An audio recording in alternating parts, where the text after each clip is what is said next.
مسیلمہ کذاب نے نبی مکرم صلی اللہ علیہ وآلہ وسلم کو خط لکھا، میرے ساتھ ایک معاہدہ کر لیں، جب تک آپ حیات ہیں آپ نبی ہیں، جب آپ کا وصال ہو جائے تو میں نبی، یا یہ معاہدہ کر لیں کہ آدھے عرب کے آپ نبی، آدھے عرب کا میں نبی، معاذ اللہ۔ اس خط پر نبی صلی اللہ علیہ وآلہ وسلم نے جواب میں لکھوایا، میں تو اللہ کا رسول ہوں جبکہ تو کذاب ہے، جھوٹا ہے۔ جب نبی پاک نے خط میں کذاب لکھوایا تو فرمانے لگے، کون لے کر جائے گا یہ خط اس کذاب کے دربار میں؟ اب اس کے دربار میں جانا ہے، حالات بڑے خطرناک ہیں، اس کے آگے بھی بندے اور پیچھے بھی بندے ہیں، جان کا خطرہ بھی ہے۔ ایک صحابی تھے چابڑی فروش، سر پر ٹوکرا رکھ کے مدینہ کی گلیوں میں کھجوریں بیچتے تھے، 11-12 بچوں کے باپ تھے، جسمانی طور پر بھی کمزور تھے، کھجور کھا رہے تھے۔ فٹافٹ اٹھے، ہاتھ کھڑا کر کے کہا، حضور کسی اور کی ڈیوٹی نہ لگائیے گا، میں جاؤں گا۔ جب یہ الفاظ جلد بازی میں کہے تو ان کے منہ سے کھجور کے ٹکڑے مجلس میں بیٹھے صحابہ کے چہروں پر گرے۔ ایک صحابی کہنے لگے، اللہ کے بندے پہلے کھجور تو کھا لے، بڑی جلدی ہے تجھے بولنے کی۔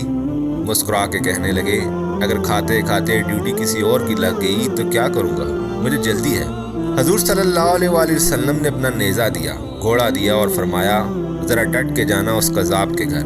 وہ صحابی عقیدت سے جھکے، کہنے لگے، محبوب خدا آپ فکر نہ کریں۔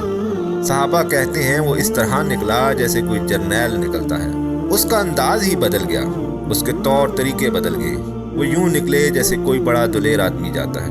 وہ صحابی مسیلمہ کذاب کے دربار میں گئے، وہاں ایک شخص جو بعد میں مسلمان ہوا وہ بتلاتا ہے، وہ صحابی جن کا نام حضرت حبیب بن زید تھا، جب وہاں دربار میں پہنچے تو اپنا نیزہ زور سے دربار میں گاڑ دیا۔ مسیلمہ ٹھٹک کے کہتا ہے، کون ہے؟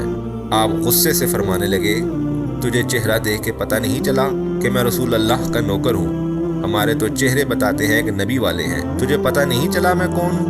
مسیلمہ کہنے لگا، کیسے آئے ہو؟ بے نیازی سے فرمایا، یہ تیرے خط کا جواب لے کے آیا ہوں۔ بادشاہوں کا طریقہ یہ تھا کہ وہ خط خود نہیں پڑھتے تھے، ساتھ ایک بندہ کھڑا ہوتا تھا، وہ خط پڑھتا تھا۔ تو مسیلمہ نے خط اس کو دیا کہ پڑھو۔ جب اس نے خط پڑھا تو اس میں یہ بھی لکھا تھا، تو کذاب ہے۔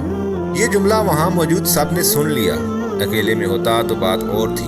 مسیلمہ آگ بگولا ہو گیا، آنکھیں سرخ ہو گئیں۔ سامنے حضرت حبیب بن زید تنے کھڑے تھے، غصے سے تلوار لے کے اٹھا اور کہنے لگا، تیرے نبی نے مجھے کذاب کہا ہے، تیرا کیا خیال ہے؟ حبیب بن زید مسکرا کے فرمانے لگے، خیال والی بات ہے ہی کوئی نہیں، جسے میرا نبی کذاب کہے وہ ہوتا ہی کذاب ہے، تو 7 سمندروں کا پانی بھی بہا دے تو تیرا جھوٹ نہیں دھل سکتا۔ مسیلمہ غصے کی شدت سے کانپتے ہوئے کہنے لگا، تو پیچھے پلٹ کے دیکھ، سارے میرے سپاہی، میرے پہرے دار، تلواریں، نیزے، خنجر، تیر سب تیرے پیچھے کھڑے میرے ماننے والے ہیں۔ حضرت حبیب بن زید فرمانے لگے، میرے 12 بچے ہیں، ان میں سے کچھ ایسے ہیں جو دودھ پیتے ہیں، کچھ ایسے ہیں جنہوں نے ابھی چلنا نہیں سیکھا۔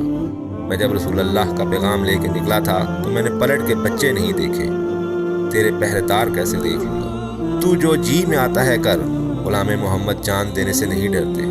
مسلمان نے زور سے تلوار ماری اور آپ کا بازو کٹ کے گر گیا۔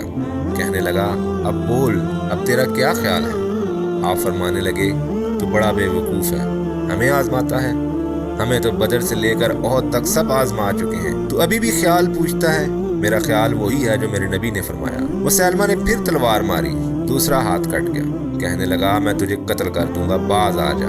آپ فرمانے لگے، تو بڑا نادان ہے، ان کو ڈراتا ہے جو فجر کی نماز پڑھ کے پہلی دعا ہی شہادت کی مانگتے ہیں، جو کرنا ہے کر لے۔ مسیلمہ کذاب نے تلوار گردن پر رکھی، کہنے لگا، میں تیری گردن کاٹ دوں گا۔